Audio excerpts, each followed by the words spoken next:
শ্রী শ্রী জগন্নাথ দেবের লীলা, শ্রী লক্ষ্মী দেবী ও শ্রিয়া চণ্ডালিনী। উড়িষ্যার অধিবাসীগণ অগ্রহায়ণ মাসে লক্ষ্মী দেবীর বিশেষ পুজো করে থাকেন।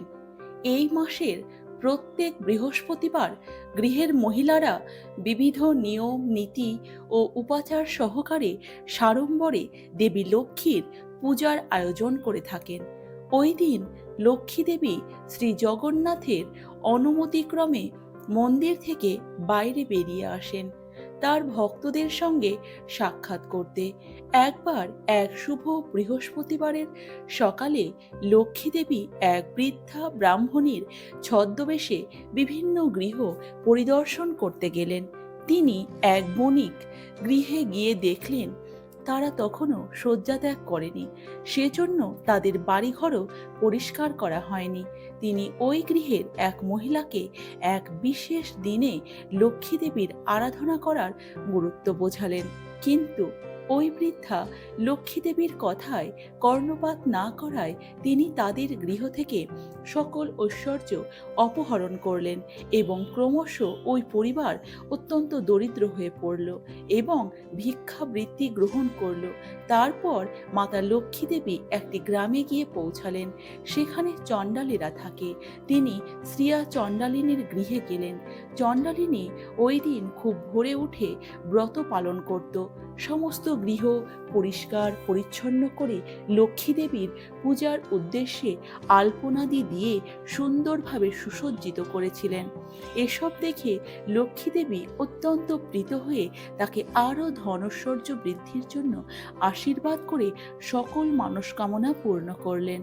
ইতিমধ্যে শ্রী জগন্নাথ ও বলদেব প্রাতভ্রমণে গিয়ে লক্ষ্মী দেবীকে চণ্ডালের গৃহ থেকে প্রত্যাবর্তন করতে দেখলেন। এতে বলদেব অত্যন্ত বিচলিত হয়ে জগন্নাথকে কঠোর ভাষায় বললেন, তোমার স্ত্রী আজকাল চণ্ডালের গৃহে যাচ্ছে। তারা অপবিত্র, সদাচারহীন, তারা কোনো বিধি নিয়ম পালন করে না। কিভাবে এমন চণ্ডালের গৃহে যাবার পর ইনি আমাদের মন্দিরে প্রবেশ করতে পারেন? আমাদের মন্দির অপবিত্র হয়ে যাবে। তোমাকে অবশ্যই তাকে পরিত্যাগ করতে হবে। জগন্নাথ বলদেবকে এই বলে শান্ত করার চেষ্টা করলেন যে লক্ষ্মী দেবীকে এইবার ক্ষমা করে দেওয়া হোক এবং আর কখনো এমন না করার জন্য বলা হোক। কিন্তু বলরাম তার এই সিদ্ধান্তে অনড় রইলেন যে তাকে আর মন্দিরে প্রবেশের অনুমোদন দেওয়া হবে না। তুমি যদি লক্ষ্মী দেবীকে প্রবেশের অনুমতি দাও তাহলে তোমায় আমাকে ছাড়তে হবে। আমি মন্দিরের বাইরে অবস্থান করব। যেহেতু জগন্নাথ অগ্রজ ভাইয়ের প্রতি অত্যন্ত বাধ্য, সেই জন্য তিনি শ্রী বলরামের আজ্ঞা পালন করে লক্ষ্মী দেবীকে ডেকে বললেন যে তার মন্দিরে প্রবেশের অনুমতি নেই। জগন্নাথের নিকট হতে এ কথা শ্রবণ করে মা লক্ষ্মী দেবী অত্যন্ত বিস্মিত হয়ে পড়লেন। বিবাহের সময় শ্রী জগন্নাথ তার পিতার এই কথায় সম্মত হয়েছিলেন যে তিনি তার স্ত্রীকৃত 10টি অপরাধ ক্ষমা করবেন। কিন্তু তার এই গ্রাম পরিদর্শন অপরাধমূলক ছিল না, কেননা সর্বসম্মতিক্রমে স্থির হয়েছিল যে অগ্রহায়ণ মাসের বৃহস্পতিবার তিনি তার ভক্তদের আশীষ দান করার জন্য গ্রামগুলি পরিদর্শন করতে বাইরে যেতে পারেন। তাকে অন্যায়ভাবে শাস্তি দেওয়া হলো। এর ফলে তিনি অত্যন্ত ক্রোধান্বিত হলেন এবং জগন্নাথ দেবকে এই বলে অভিশাপ দিলেন যে আগামী 12 বছর তিনি নিজেকে পরিতৃপ্ত করার জন্য যথেষ্ট আহার্য পাবেন না এবং তিনি কেবল লক্ষ্মী দেবীর রন্ধন করা ও পরিবেশন করা খাদ্যদ্রব্য ভোজন করতে সমর্থ হবেন।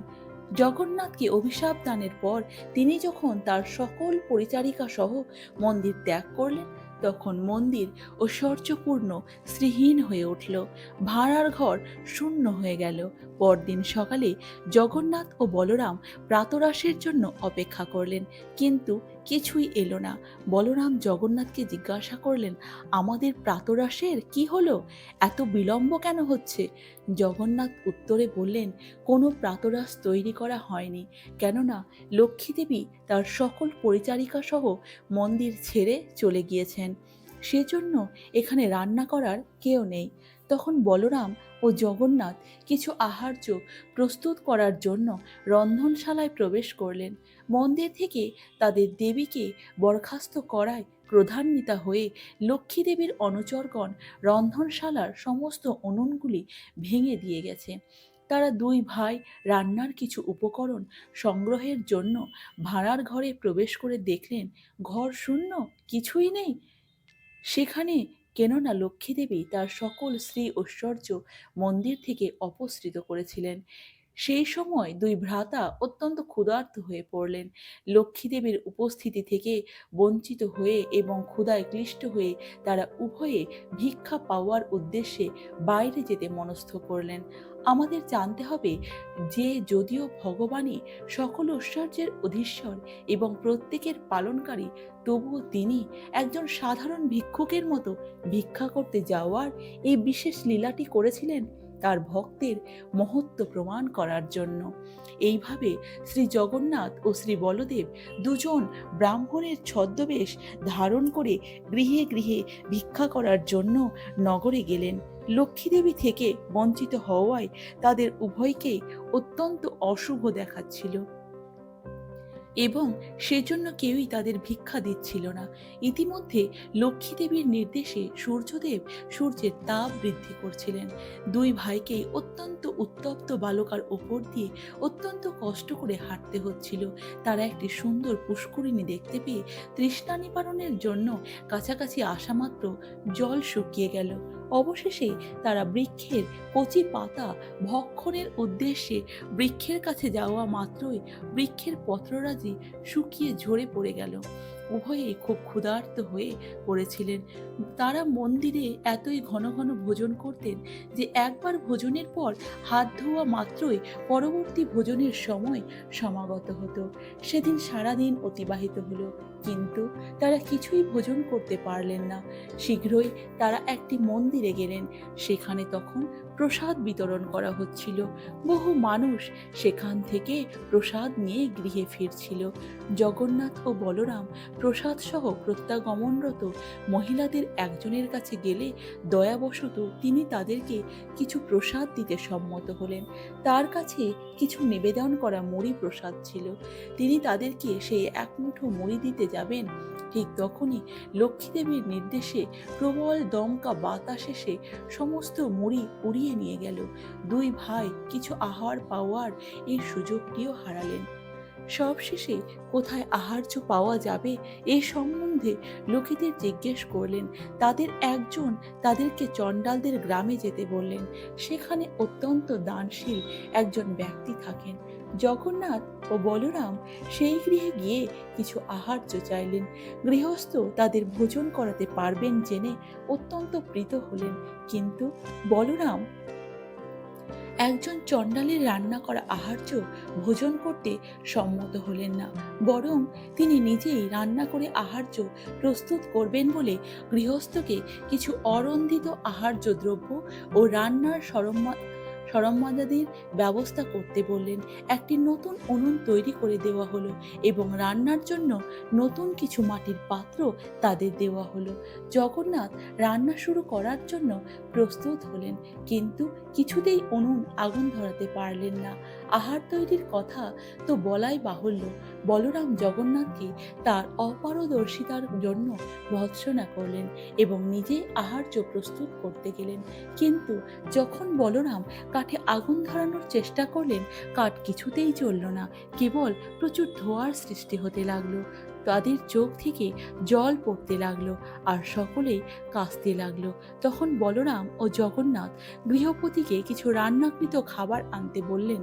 গৃহের পরিচারিকারা দুই ভাইকে আহার্য পরিবেশন করলেন। তারা যখন ভোজন করেছিলেন তখন তারা সহমত হলেন যে ওই খাবার অত্যন্ত সুস্বাদু। বস্তুত মন্দিরে পরিবেশিত আহার্যের মতোই সুস্বাদু, যেখানে লক্ষ্মীদেবী রান্না করেন। ভোজনের শেষে তাদের কিছু সুস্বাদু পিঠে পরিবেশন করা হলো। সচরাচর মন্দিরে ভোজনের শেষে লক্ষ্মীদেবী তাদের বিশেষ পিঠে খেতে দিতেন। লক্ষ্মীদেবী অবশ্যই এই গৃহে বিরাজ করছেন। জগন্নাথ ও বলরাম ভাবলেন, অন্য কেউ কিভাবে জানতে পারবে যে তারা ভোজনের শেষে বিশেষ পিঠে আহার করেন? জগন্নাথের অগ্রজ হওয়ায় বলরাম লক্ষ্মীদেবীর সঙ্গে সরাসরি কথা বলতে পারতেন না, কেননা তিনি তার ছোট ভাইয়ের স্ত্রী। উড়িষ্যায় এটাই রীতি। বলরাম জগন্নাথকে লক্ষ্মীদেবীর নিকটে গিয়ে মার্জনা চাইতে এবং তার হাত ধরে তাকে মন্দিরে ফিরিয়ে নিয়ে আসতে অনুরোধ করলেন। তিনি লক্ষ্মীদেবীকে বলতে বললেন যে তার ভক্তবৃন্দকে পরিদর্শন করতে মন্দিরের বাইরে যেতে আর কখনোই বাধা দেওয়া হবে না, আর তিনি যেখানে খুশি সেখানেই যেতে পারবেন, কেবল সর্বদা তাকে মন্দিরে ফিরে আসতে হবে। জগন্নাথের নিকট সব কিছু শ্রবণ করে লক্ষ্মীদেবী পরিতৃপ্ত হলেন। তিনি জগন্নাথকে প্রতিজ্ঞা করালেন যে জগন্নাথের প্রসাদ গ্রহণ করার ক্ষেত্রে উঁচু জাতি বা নিচু জাতির মধ্যে কোনো পার্থক্য করা হবে না। অদ্যাবধি জগন্নাথ মন্দিরে জাতি, ধর্ম, বর্ণ নির্বিশেষে সকলকে প্রসাদ পরিবেশন করা হয়। এখানে ব্রাহ্মণ ও চণ্ডাল এক পাত্রে প্রসাদ ভোজন করতে পারেন। নীলাচলে নীল মাধব প্রভু জগন্নাথ, ভক্তজনে কৃপা করো, দাও গো আশীর্বাদ। রথযাত্রা মহোৎসব শ্রী গুন্ডিচা মন্দির মার্জন 11ই আষাঢ় 26/6/2025 বৃহস্পতিবার জগন্নাথ দেবের রথযাত্রা। 12ই আষাঢ় শুক্রবার উল্টো রথযাত্রা, 20ই আষাঢ় শনিবার।